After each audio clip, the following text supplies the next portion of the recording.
Hi everyone, চলে এসেছি আরেকটি নতুন ভিডিও নিয়ে। শ্বশুরবাড়িতে চলে এসেছি।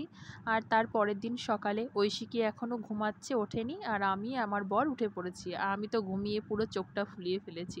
তো সেটাই দেখাচ্ছি। কিছুক্ষণ পর ঐশিকি ঘুম থেকে উঠে পড়েছে। ওর ব্রাশে এখন টুথপেস্ট দিচ্ছি। ও ব্রাশ করবে, তারপর পড়তে বসবে। আর দুধ খাবে, তারপরে পড়তে বসবে। ম্যাম আসবে বাড়িতে পড়াতে, তো সেখানেই ও পড়বে।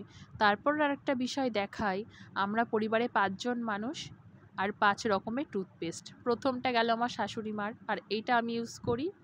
তারপর আসছে ঐশিকিরটা, বাচ্চাদের যে টুথপেস্ট, এটা ভালো বেশ, তো এটাই ও ইউজ করে। আর গন্ধটাও খুব ভালো টুথপেস্টের। তারপর আমার বর ইউজ করে এটা। আর লাস্টে সবার শেষে আসছে আমার শ্বশুর মশাই, এটা ইউজ করে। তো ৫ জনের মোট ৫ রকমের হলো। তারপর দুধ জাল দিয়ে ঐশিকিকে খাওয়াবো। দুধ ঠান্ডা করছি তাড়াতাড়ি, কারণ আর বেশি সময় নেই। ম্যাম পড়াতে চলে আসবে, ওই জন্য ফ্যানের নিচেই নিয়ে এসে আমি তাড়াতাড়ি করে দুধটা ঠান্ডা করে দিলাম। আগে আমি খাইয়ে দিতাম, এখন ও নিজেই পারে খেতে।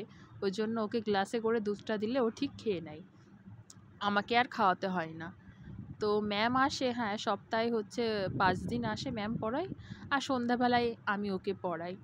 তারপর এই যে ও একটু পড়তে বসে পড়েছে। আর একটু পরে ম্যাম আসবে, তো বললাম যে আমি একটু তুমি নিজে নিজে পড়ো, কারণ ম্যাম একটু দেরি করে আসে তো এখন। ওই জন্য ঘুরে ঘুরে বেড়াবে, ও নিজের মতন যা পারুক লিখুক।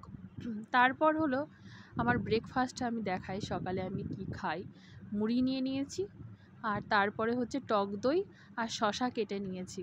তো মুড়ির মধ্যে টক দইটা দেবো, আর চিনি দেবো না, সামান্য লবণ দেবো। আর শশার উপরে একটু লবণ ছিটিয়ে নেব। তো সকালে আমি এখন এটাই খাবো। তো অনেক রকমই চেষ্টা করছি, এত ডায়েট করেও কিছুতে কোনো কাজ হচ্ছে না। কিন্তু কি আর করব, চেষ্টা করি, যা হবে হবে। তারপর ঐশিকের স্কুলে টিফিন তৈরি করে দিলাম, ম্যাগি আর ডিম। আমি ম্যাগি ওকে ডেইলি দিই না, কিন্তু মাঝে মধ্যে একটু বায়না করে, কারণ ওর ক্লাসে অনেকে নিয়ে আসে। তো ওরও একটু ইচ্ছা হয় যে মা তুমি সব দিন কেক দাও, ফল দাও, একদিন একটু ম্যাগি দেবে, তো সেই জন্য দিই। আর ওইদিকে মিস্ত্রি কাজ করছে আমাদের রান্নাঘর, তারপরে ঘর সব ভাঙা হয়েছে, নতুন করে তৈরি হচ্ছে, তো ওই জন্য মিস্ত্রি ওখানে কাজ করছে। আর এই যে সব ভাঙাচোরা কি অবস্থা। তারপর আমি স্নান করে নিয়েছি, শ্যাম্পু করেছিলাম, চুল শোকাচ্ছি। আর এই যে সন্ধ্যাবেলায় চপ নিয়ে এসেছে ওর দাদু, ঐশিকি চপ খাচ্ছে। পেঁয়াজি নিয়ে এসেছে আর আলুর চপ নিয়ে এসেছে আমার কাছে, দিয়েছে এই যে পেঁয়াজি আর হচ্ছে আলুর চপ। আমিও খাবো। আর হাজব্যান্ড আসবে একটু পরেই।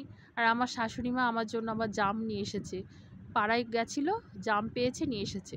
এই যে আমার বর এসছে, এসে ও ট্রেন থেকে কি একটা মলম নিয়ে এসেছে শাশুড়ি মার জন্য, তো সেটাই দেখাচ্ছে মাকে। তো আমি বললাম দেখি, বলছে ট্রেনে বিক্রি হচ্ছে, মার তো ব্যথা, পায়ে ব্যথা, হাতে ব্যথা, তো মার জন্য নিয়ে আসলাম। আমাকে আবার বলছে যে তুমি একটু ভিডিও করো, দেখাও সবাই।